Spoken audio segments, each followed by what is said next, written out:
I'llBeHonest.com. Do you have any idea how many promises for godliness there are?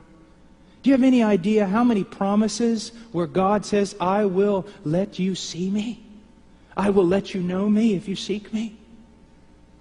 I would, not a wagering man, but I'd bet everything I have that there are more promises. There are more promises in the Bible with regard to you growing in grace and overcoming sin and being used of God and trampling on serpents and every other sort of thing. There are enough promises there that if a man were to pray only over those promises 24 hours a day, he would have to live 10,000 lifetimes to win them, to avail himself of them. Do you understand what I'm saying? Take all the promises of God, all of them that you find, Old Testament, New Testament, write them down. The ones that talk about godliness and God being with you and God helping you and God strengthening the weak and God showing Himself to men and God doing mighty things. And you get down and you wrestle with them all the days of your life. And if you ask about those promises, you will receive. If you seek those promises, you will find. And if you knock on the door of those promises, it'll be open to you. But the problem is, we want other things than the promises. We want a comfortable life. We want to be able to minister. We want all sorts of things. And God has other plans, higher plans, greater plans, to make you conform to the image of His Son. And then to use you as a treasure, as a focal point, as an illustration of just how good He is. To take you throughout all of eternity and lavish upon you greater and greater demonstrations of His goodness. He has such plans for you. You have such meager, pitiful plans for yourself.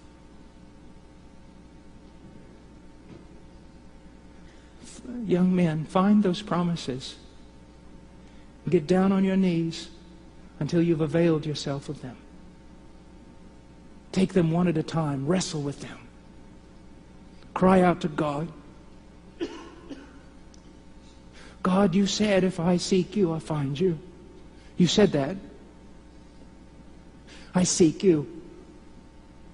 I seek you. And persevere. Wrestle with a holy boldness.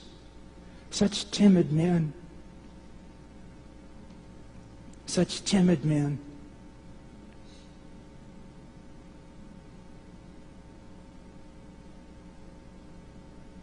And how easy we forget, those of us who know.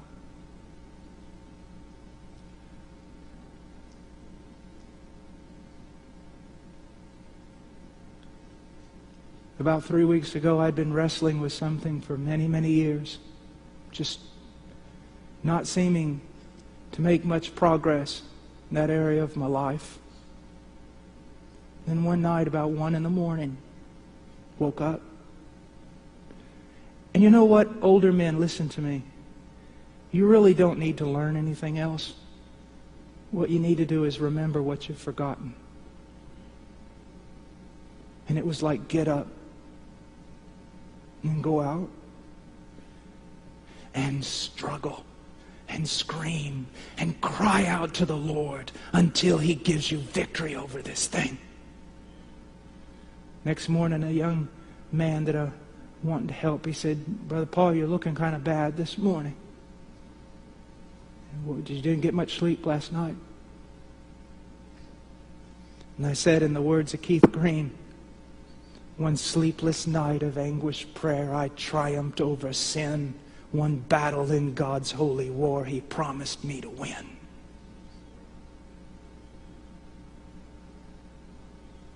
There's so many things that pick at you. Like those Canaanites in the land. Drive them out. Take God's promises and drive them out. Brother Paul, I have this one sin I can't overcome. Then fast and pray and drive it out. Grab a hold of grace. Avail yourself of promises. Be sick of the thing. The problem is, at first you're sick of the thing, and then you begin to be able to live with the thing, and then the thing becomes a part of your life. Young men, warriors, and radical Christians aren't those who listen to contemporary music and wear T-shirts with verses on the back. And it's not necessarily those who hit the streets going door to door. You give me one man who'll take the promises of God and fight through them on his knees in the darkness when no one else is around. Everything else will fall in place.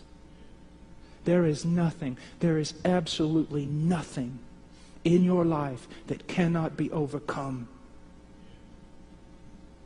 through wrestling and prayer and believing and availing yourself of the promises of God.